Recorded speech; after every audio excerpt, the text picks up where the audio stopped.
Every breath poisoned me more.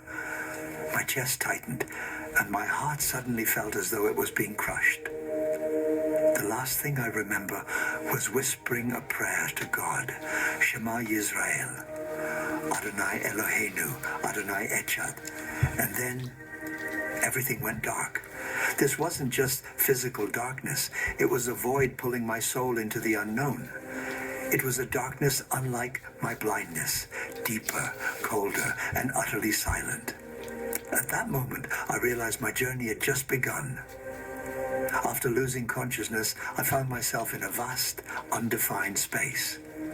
The physical blindness I knew was familiar, but this darkness was entirely different.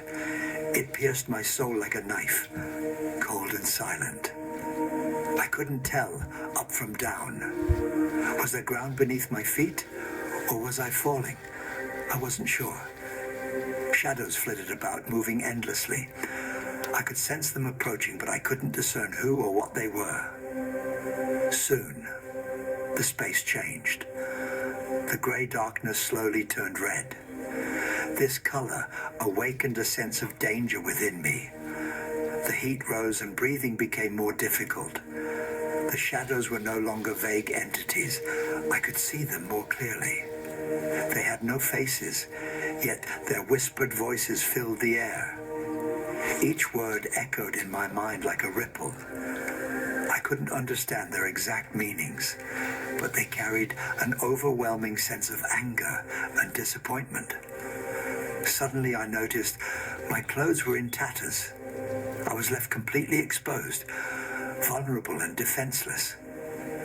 This realization terrified me even more, as I had no idea where this place would lead or what I would face.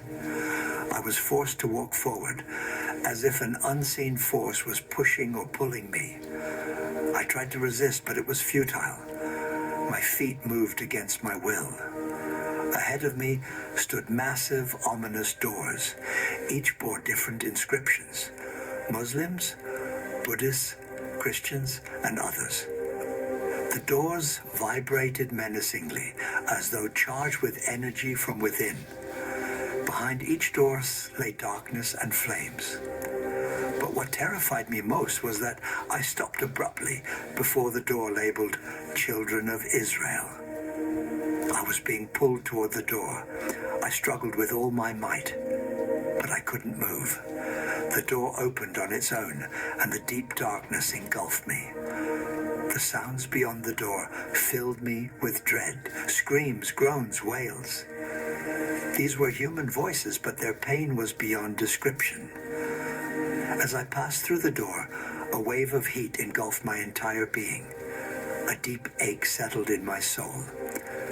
It felt as though with every step, a piece of me was being torn away. The echo of the pain reverberated through my body and spirit. I finally understood where I was. This was hell, and my journey had only just begun.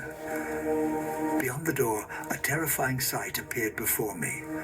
A vast, bottomless valley stretched out. The screams rising from it pierced my soul, and the groans echoed in my ears. Those trapped here were my kin. Some I seemed to recognize, while others were only faintly familiar. But all bore faces of profound regret and helplessness. I saw souls writhing across the valley. Some crawled on hands and knees. With every step, flames erupted from the ground, burning their bodies. Their flesh melted but never vanished. Others were crushed beneath enormous stones. I wanted to help them, but then I looked at my own hands. They too were burning, my skin cracking and succumbing to the flames.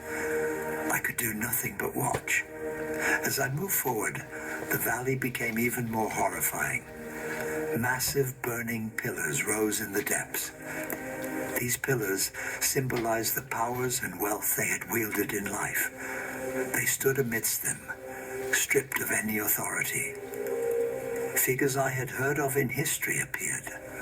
One was from the Rothschild family, bankers, diamond merchants, the wealthy.